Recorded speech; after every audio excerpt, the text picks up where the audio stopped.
ছাত্রছাত্রীরা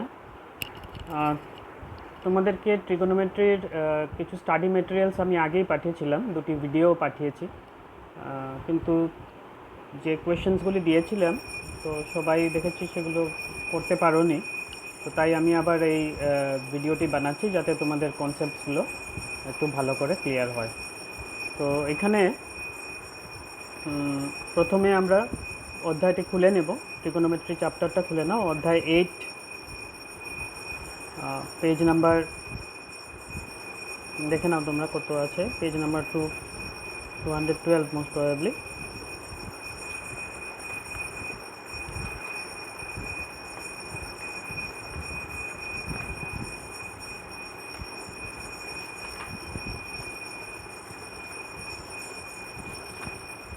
page number 210, page number 210 তোমরা খুলে নাও। সেখানে দেখবে ইন্ট্রোডাকশন টু ট্রিগোনোমেট্রি, ট্রিগোনোমেট্রির পরিচিতি। তো মূলত এই অধ্যায়টি ত্রিভুজ নিয়ে, সমকোণী ত্রিভুজ নিয়ে, এবং এখানে আমরা সমকোণী ত্রিভুজের বাহুর সঙ্গে তাদের কোণের মাপের একটি সংযোগ আমরা খুঁজে পাবো বা সম্পর্ক আমরা খুঁজে পাবো। মূলত এটি মাপযোগ সম্বন্ধীয়। তো এখানে তোমরা বইয়ের মধ্যে দেখো একটি চিত্র দেওয়া আছে, চিত্র 8.1। সেই চিত্রে দেখবে কুতুব মিনার দেওয়া আছে, কুতুব মিনারের উচ্চতা মাপার কথা বলা হয়েছে এখানে। তো কোনো মাপচুকের কোনো যন্ত্র দিয়ে তো আমরা কুতুব মিনারের উচ্চতা মাপতে পারবো না, সেটি অনেক উঁচু। তাই সেখানে আমরা একটি সমকোণী ত্রিভুজ তৈরি করে নিয়েছি। দেখো এক লোক দাঁড়িয়ে আছে কিছু দূরে মিনার থেকে। তো তার সংলগ্ন তাকে রেখে তার সঙ্গে সমান, তার চোখের সঙ্গে সমান করে মিনার পর্যন্ত একটি বাহু আঁকা হলো। আর সে যদি মিনারের উপর দিকে তাকায়, তাহলে মিনারের একদম টপের দিকে তাকায়, তাহলে যে বাহুটি তৈরি হবে সেটিও ড্র করা হলো। তো তিনটা মিনার এবং বাকি দুটি বাহু মিলে একটি সমকোণী ত্রিভুজ তৈরি হয়েছে। এই সমকোণী ত্রিভুজের সাহায্যে আমরা সেই ট্রিগোনোমেট্রি ব্যবহার করে কুতুব মিনারের উচ্চতা আমরা নির্ণয় করতে পারবো। তো এখান থেকে আমরা দেখছি যে ট্রিগোনোমেট্রি আমরা কিভাবে অ্যাপ্লাই করতে পারি। তারপরে তার নিচে চিত্র 8.2 দেওয়া আছে। সেখানে দেখো একটি মেয়ে তার বাড়ির বারান্দায় উপরে ব্যালকনিতে দাঁড়িয়ে আছে। সে নদীর অপর প্রান্তে একটি টব রাখা আছে মন্দিরের, সেই টবের দিকে তাকাচ্ছে, তো নিচের দিকে তাকাচ্ছে। তো সেই যেদিকে তাকাচ্ছে সেটিকে টব পর্যন্ত যদি একটি বাহু আমরা এঁকে নিই এবং তার উচ্চতা মাটির থেকে, সেই মেয়েটির উচ্চতা মাটির থেকে যদি তাকে আরেকটি বাহু হিসাবে নিই, আর নদীর দৈর্ঘ্যটাকে যদি আমরা আরেকটি বাহু হিসাবে নিই, তাহলে এখানে আমরা আরেকটি সমকোণী ত্রিভুজ পাচ্ছি। তো এখানে যদি আমরা সেই মেয়েটি কোণে টবের দিকে তাকাচ্ছে, সেই কোণটি যদি আমরা মেপে নিতে পারি এবং তার উচ্চতা যদি আমরা মেপে নিতে পারি, তাহলে আমরা নদীর প্রস্থটা আমরা মেপে নিতে পারবো। তো এইভাবে বিভিন্ন সমস্যা আমরা ট্রিগোনোমেট্রির সাহায্যে সমাধান করতে পারি। তো ট্রিগোনোমেট্রিতে যেটা আমি আগেই বলেছি, মূলত সমকোণী ত্রিভুজ নিয়ে সব কিছু, এবং সমকোণী ত্রিভুজের বাহুর সঙ্গে তার কোণের একটি সম্পর্ক স্থাপিত হয় এখানে, এবং সেই সম্পর্কগুলো দ্বারা আমরা বিভিন্ন সমস্যার সমাধান করতে পারি। প্রথমে আমরা ট্রিগোনোমেট্রিক অনুপাতগুলি আমরা দেখে নেব, যে ট্রিগোনোমেট্রিক অনুপাতগুলি কী কী আছে। ট্রিগোনোমেট্রিক অনুপাত কোথা থেকেই বুঝতে পারছি। এখানে অনুপাতগুলি হবে বাহুগুলোর দৈর্ঘ্যের উপর। তো প্রথমে আমরা দেখে নিই একটি সমকোণী ত্রিভুজ। সমকোণী ত্রিভুজ ABC তোমরা দেখতে পাচ্ছ।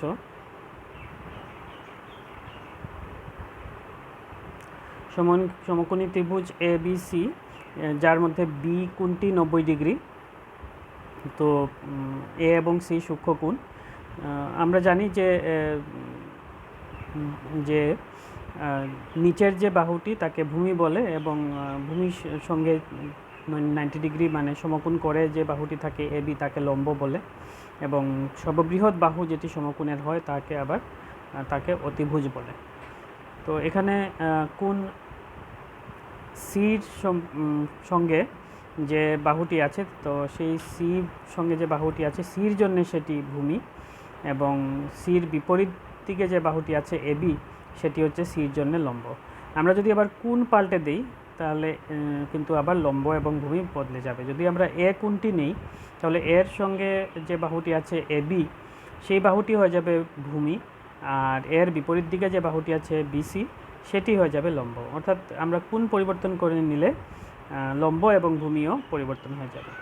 প্রথম যে ট্রিগোনোমেট্রিক অনুপাত সেটিকে সাইন বলে, SINE, শর্ট ফর্মে SIN বলে। তো সেই সাইন যদি আমরা নির্ণয় করে নিই যে কোনো একটা সূক্ষ্ম কোণের এ এবং সি জন্য, যদি আমরা সেটি নির্ণয় করে ফেলি, তো সাইন সি হবে পারপেন্ডিকুলার বাই হাইপোটেনিউস, অর্থাৎ লম্ব বাই অতিভুজ। তো এখানে সি সাপেক্ষে লম্ব হচ্ছে এবি এবং অতিভুজ হচ্ছে এসি। তো সাইন সি ইকুয়াল টু আসলে এবি বাই এসি। ঠিক একইভাবে আরেকটি অনুপাত কস সি, যেটাকে ফুল ফর্মে কোসাইন বলে, ছোট করে cos C equal to base by hypotenuse, অর্থাৎ ভূমি বাই অতিভুজ। এবং আরেকটি যেটাকে ট্যানজেন্ট আমরা বলি, ছোট করে tan C equal to perpendicular by base. তো এখানে পারপেন্ডিকুলার হচ্ছে এবি আর বেস হচ্ছে বিসি, তো এখানে হবে এটা এবি বাই বিসি। এখানে যদি আমরা কোণ পরিবর্তন করে নিই, সাইন সি না নিয়ে যদি আমরা সাইন এ নিয়ে নিই তাহলে সাইন এ ইকুয়াল টু হয়ে যাবে পারপেন্ডিকুলার বাই হাইপোটেনিউস, কিন্তু পারপেন্ডিকুলার এখানে হবে এর জন্য পারপেন্ডিকুলার হবে বিসি এবং এর জন্য হাইপোটেনিউস হবে এসি হাইপোটেনিউস অবশ্য সব ক্ষেত্রেই সমান থাকবে। তো কোণ পরিবর্তন হয়ে গেলে কিন্তু লম্ব এবং ভূমি যেহেতু পরিবর্তিত হয়ে যায়, তাই ট্রিগোনোমেট্রিক অনুপাতগুলির মান কিন্তু পরিবর্তিত হয়ে যাবে। আরেকটি মজার ব্যাপার হচ্ছে এখানে কোণ যদি সমান থাকে, যদি যেরকম এখানে আমরা সি কোণ নিয়েছি, ধরে নিই সি কোণের মান 30 ডিগ্রি, সেই 30 ডিগ্রি কোণ রেখে আমরা যদি আরেকটি সমকোণ আঁকি যার সাইজ মানে একটু বড় বা ছোট, তার মানে সেটির বাহুগুলি এই ত্রিভুজের সঙ্গে মিলবে না, কিন্তু তবুও এই অনুপাতটি অর্থাৎ সাইন সির যে অনুপাত পারপেন্ডিকুলার বাই হাইপোটেনিউস এটি কিন্তু কোণ সির সাপেক্ষে সবসময় সমান থাকবে। তো এটি হচ্ছে ট্রিগোনোমেট্রির একটি ধর্ম, যেখানে সমকোণী ত্রিভুজটির বাহুগুলি যদি আমরা বদলেও দিই, কিন্তু সূক্ষ্ম কোণগুলি যদি সমান থাকে তাহলে ট্রিগোনোমেট্রিক অনুপাতগুলির মান পরিবর্তন হয় না। মূলত তিনটি এখানে ট্রিগোনোমেট্রিক অনুপাত আছে, সাইন, কস এবং ট্যান। সাইন সি হচ্ছে perpendicular by hypotenuse, cos C হচ্ছে বেস বাই হাইপোটেনিউস, আর ট্যান সি হচ্ছে পারপেন্ডিকুলার বাই বেস। এটি মনে রাখার একটি উপায় হচ্ছে প্রথম সাইনের সঙ্গে পারপেন্ডিকুলার, কোসের সঙ্গে বেস এবং টেনে হাইপোটেনিউসটি নাই। তো প্রথম দুটির মধ্যে প্রতিটির হরে হাইপোটেনিউস আছে, সাইনের সঙ্গে লবে পারপেন্ডিকুলার, কোসের মধ্যে লবে বেস। আর টেনের মধ্যে হাইপোটেনিউসটি নেই, উপরে পারপেন্ডিকুলার নিচে বেস। ঠিক তার অনন্য আরও তিনটি ট্রিগোনোমেট্রিক অনুপাত আছে।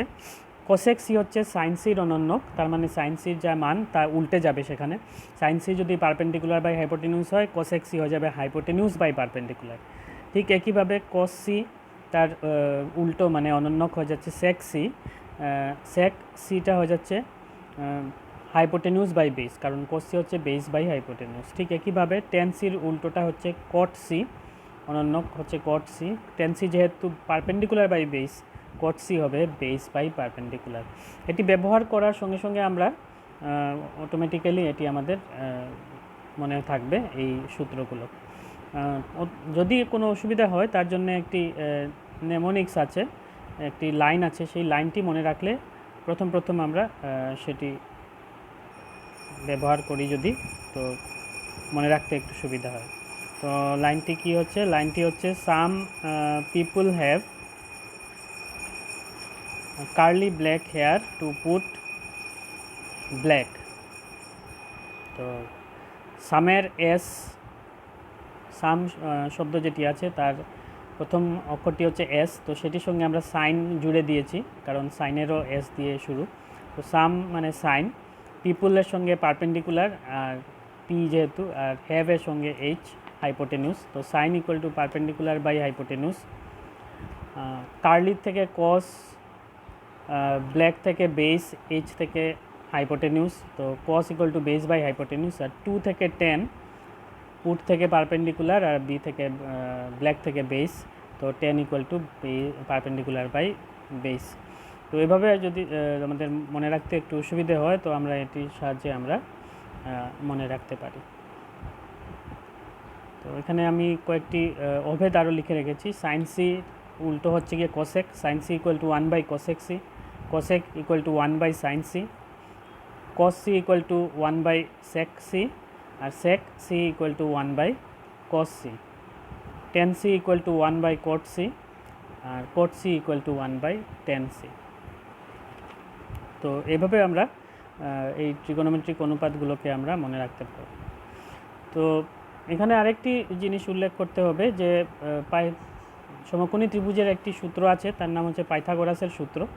এই পাইথাগোরাসের সূত্র ব্যবহার করে আমরা এখানে তিনটি বাহুর যে কোনো দুইটি বাহুর মাপ যদি দেওয়া থাকে, আমরা 3 নম্বর বাহুটির মাপ আমরা নির্ণয় করতে পারি। তো সেই পাইথাগোরাসের সূত্রটি কী ছিল? পাইথাগোরাসের সূত্রটি ছিল যে একটি সমকোণী ত্রিভুজের অতিভুজ স্কোয়ার ইকুয়াল টু ভূমি স্কোয়ার প্লাস লম্ব স্কোয়ার, অর্থাৎ hypotenuse square equal to base square plus perpendicular square. এখানে এই ত্রিভুজের ক্ষেত্রে এটি হবে AC square equal to AB square plus BC square, AC square equal to AB square plus BC square. তো এই সূত্র ব্যবহার করে আমরা তিনটি বাহুরই মান আমরা নির্ণয় করে নিতে পারি, এবং তারপরে আমাদের নির্দিষ্ট যে ট্রিগোনোমেট্রিক অনুপাত সেগুলি আমরা নির্ণয় করে নিতে পারি। একটি উদাহরণ তোমাদের বইয়ে আছে, উদাহরণ 1 আমরা দেখে নিতে পারো আমাদের বইয়ে।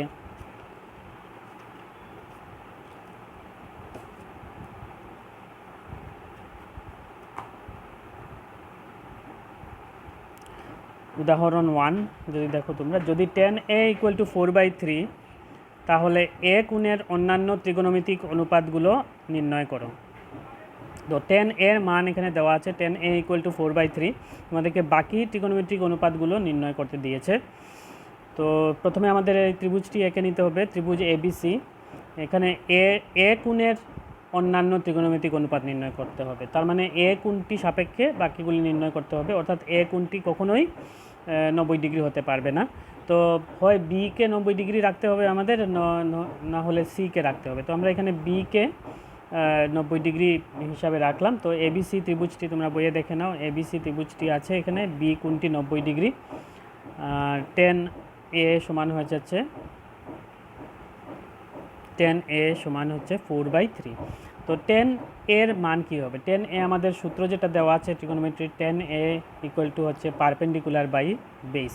তো এ কোণের সাপেক্ষে ভূমি কোণটি হবে, এ কোণের সাপেক্ষে ভূমি হবে এর সঙ্গে যে বাহুটি আছে সেটি হচ্ছে এ বি, সেই এ বি বাহুটি হবে এ কোণের ভূমি, আর এর ঠিক বিপরীতে যে বাহুটি আছে বিসি সেটি হবে তার লম্ব। তো 10a equal to perpendicular by base, অর্থাৎ লম্ব বাই ভূমি। তো লম্ব হচ্ছে বিসি, বেস হচ্ছে এবি, বিসি বাই এবি। এখন বিসি বাই এবি হচ্ছে গিয়ে 10a ইকুয়াল টু 4/3, কারণ সেটা মান আগে দেওয়া আছে। তো BC by AB equal to 4/3। তো এই অনুপাতটার মান যেহেতু আমাদেরকে দেওয়া আছে, তো আমরা লিখতে পারি বিসি ইকুয়াল টু 4k আর এবি ইকুয়াল টু 3k, যেখানে কে একটি ধ্রুবক। সেই ধ্রুবকটি আমাদের এই মুহূর্তে জানা নেই, কিন্তু আমরা জানলে অ্যাকচুয়ালি বিসি আর এবির মান কত হবে সেটা নির্ণয় করে নিতে পারবো। তো BC equal to 4k, AB equal to 3k। এখানে যেটা আমাদের নেই আমাদের কাছে সেটি হচ্ছে, আমরা দেখছি যে এসি বাহুটির কোনো উল্লেখ নাই। তো আমাদের সেই এসি বাহুটির মান কের সাপেক্ষে আমাদের নির্ণয় করে নিতে হবে পাইথাগোরাসের সূত্র ব্যবহার করে। তো AC square equal to AB square plus BC square, তো equal to 4k whole square plus 3k whole square. মানগুলো বসিয়ে দিলে 25k স্কোয়ার হয়ে যায়। সেটি যদি আমরা রুট নেই তাহলে এসি ইকুয়াল টু হয়ে যাবে 5k। তার মানে এসি আমরা নির্ণয় করে নিলাম। এখন আমরা ইচ্ছা করলে যে কোনো ট্রিগোনোমেট্রিক অনুপাত নির্ণয় করে নিতে পারি, কারণ তিনটা বাহুরই মান আমাদের জানা আছে। তো সাইন এ হচ্ছে, সাইন মনে আছে নিশ্চয়ই তোমাদের, সাইন এ হচ্ছে গিয়ে পারপেন্ডিকুলার বাই হাইপোটেনিউস। তো পারপেন্ডিকুলার এখানে হচ্ছে বিসি আর হাইপোটেনিউস হচ্ছে এসি। তো ইকুয়াল টু বিসির মান বসিয়ে দিলাম 4K, এসির মান বসিয়ে দিলাম 5K, কে ক্যান্সেল চলে গেল, ইকুয়াল টু 4/5। একইভাবে কস এ হচ্ছে ভূমি বাই অতিভুজ, মানে বেস বাই হাইপোটেনিউস। তো বেস হচ্ছে এবি, হাইপোটেনিউস হচ্ছে এসি, 3K/5K ইকুয়াল টু 3/5। এভাবে আমরা বাকি ট্রিগোনোমেট্রিক যতটা অনুপাত আছে, কট, কোসেক, সেক, সাইন বেরিয়ে গেছে তো কোসেক হবে তার উল্টোটা, এটা সাইনে যদি 4/5 হবে, কোসেকে হবে 5/4। কস যদি 3/5 হয় তো সেক হবে 5/3, আর টেন তো দেওয়াই আছে 4/3, তো কট হয়ে যাবে 3/4। তো এভাবে আমরা প্রত্যেকটি ট্রিগোনোমেট্রিক অনুপাত আমরা নির্ণয় করে নিতে পারবো। আরেকটি উদাহরণ আমি দেখাচ্ছি তোমাদেরকে। এই উদাহরণটি তোমাদের উদাহরণ 3 আছে।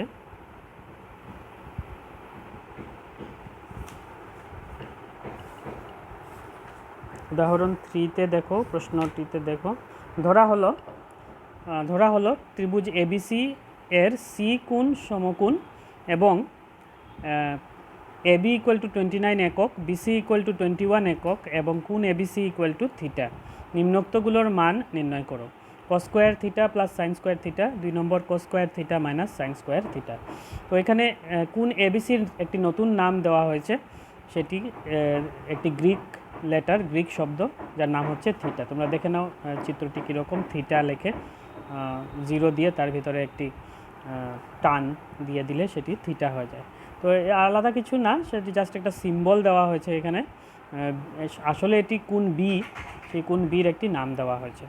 তো এখানে এবির মান দেওয়া আছে 29, বিসির মান দেওয়া আছে 21, আমাদেরকে এসির মানটা দেয় নাই, তো আমাদের এসির মানটা নির্ণয় করে নিতে হবে পাইথাগোরাসের সূত্র দিয়ে।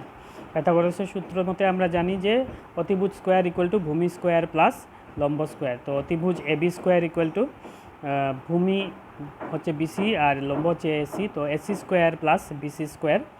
মানগুলি বসিয়ে দাও, এবির মান 29 স্কোয়ার, বিসির মান 21 স্কোয়ার, আর এসি স্কোয়ারকে যেভাবে আছে সেভাবে রেখে দাও। এবং সমাধান করলে AC square equal two 29 square minus 21 square, তো নির্ণয় করে নিলে AC square equal two 841 minus 441, বর্গগুলো বের করে নিলে তারপরে এসি স্কোয়ার ইকুয়াল টু 400 হচ্ছে 20 বর্গ, AC square equal two 20 square, তো এসি ইকুয়াল টু 20 একক। তো এইভাবে আমরা এসি বাহুটির মান নির্ণয় করে ফেললাম। এখন আমাদের তিনটা বাহুরই মান জানা হয়ে গেছে। এখন যে কোনো ট্রিগোনোমেট্রিক অনুপাত আমরা নির্ণয় করে নিতে পারবো যদি ট্রিগোনোমেট্রিক অনুপাতের ফর্মুলাগুলো আমাদের জানা থাকে। তো এখানে সাইন থিটা আর কোস থিটারই প্রয়োজন। তো সাইন থিটা আমরা বের করে নিই। সাইন থিটা হচ্ছে কোণ বির সাপেক্ষে, থিটা মানে হচ্ছে বি, আসলে কোণ বির সাপেক্ষে আমাদের লম্ব আর অতিভুজটি নির্ণয় করতে হবে। তো কোণ বির সাপেক্ষে লম্ব হচ্ছে বির বিপরীতে যে বাহুটি আছে, তো বির বিপরীতে বাহুতে আছে এসি এবং তার অতিভুজ হচ্ছে এবি। তো লম্ব বাই অতিভুজ হবে এসি বাই এবি। তো এসি বাই এবি মান বসিয়ে দিই 20/29। একইভাবে কস থিটা হচ্ছে গিয়ে ভূমি বাই অতিভুজ BC by AB equal to 21/29। এখন cos square theta plus sine square theta, এই মানটা নির্ণয় করব আমরা। কস স্কোয়ার থিটা বলে এটাকে, দেখো তোমরা লেখাটা কীরকম আছে, কসের পরে স্কোয়ার দিয়ে তারপরে থিটা। আসলে এটি কস থিটার যে মান আছে তার স্কোয়ার করতে হবে। তো কস স্কোয়ার থিটা মানে হচ্ছে 21/29 হোল থিং স্কোয়ার। সাইন থিটার মান হচ্ছে 20/29, তো সাইন স্কোয়ার থিটা মানে 20/29 হোল স্কোয়ার। তো একে আলাদা আলাদা স্কোয়ারগুলোকে আলাদা আলাদা করে নিলাম, 21 স্কোয়ার/29 স্কোয়ার প্লাস 20 স্কোয়ার/29 স্কোয়ার, তারপর লসাগু নিয়ে যোগ করে আমরা মানটি 1 পেলাম। তো নম্বর 2টা তোমরা হোমওয়ার্ক হিসাবে করে নিতে পারো। তো এইভাবে আমরা সমকোণের সাহায্যে আমরা বিভিন্ন ট্রিগোনোমেট্রিক অনুপাত আমরা নির্ণয় করতে পারি। মূলত এখানে যে জিনিসটি আমাদের ট্রিগোনোমেট্রিতে এই পার্টে আমাদের জানা দরকার সেটি হচ্ছে সমকোণ কী। সমকোণের মধ্যে কোণ সাপেক্ষে লম্ব এবং ভূমি পরিবর্তন হয়ে যায়। কোণের যে কোণটি আমরা নিব সেই কোণের সঙ্গে যে বাহুটি থাকবে সেটি হচ্ছে ভূমি, আর কোণের বিপরীতে যে বাহুটি থাকবে সেটি হচ্ছে লম্ব। সেটি মনে রেখে দিলেই আমরা বাকি ট্রিগোনোমেট্রিক অনুপাতগুলি তাদের সূত্র অনুযায়ী বের করে নিতে পারবো। সাইন যদি নির্ণয় করতে হয় তো সাইন হচ্ছে গিয়ে পারপেন্ডিকুলার বাই হাইপোটেনিউস, কস হচ্ছে গিয়ে বেস বাই হাইপোটেনিউস, টেন হচ্ছে পারপেন্ডিকুলার বাই বেস। বাকি কোসেক হচ্ছে কি সাইনের উল্টো, সেক হচ্ছে কসের উল্টো, আর টেন হচ্ছে কটের উল্টো অর্থাৎ অনন্যক। তো বাকিগুলো বাকি তিনটা প্রাইমারি যে আমাদের অনুপাত আছে সেগুলোকে উল্টে দিলেই বাকিগুলোর মান আমরা নির্ণয় করে নিতে পারি। তো তোমাদেরকে আমি অলরেডি সলিউশনসগুলো দিয়ে দিচ্ছি অধ্যায় এক্সারসাইজ 8.1-এর সবগুলি প্রশ্নেরই আমি সমাধান করে তোমাদেরকে পাঠিয়েছি। আবার আমি এই সমাধানগুলি আবার পাঠিয়ে দিচ্ছি। করতে কোনো অসুবিধা হলে আমাকে জানাবে আবার।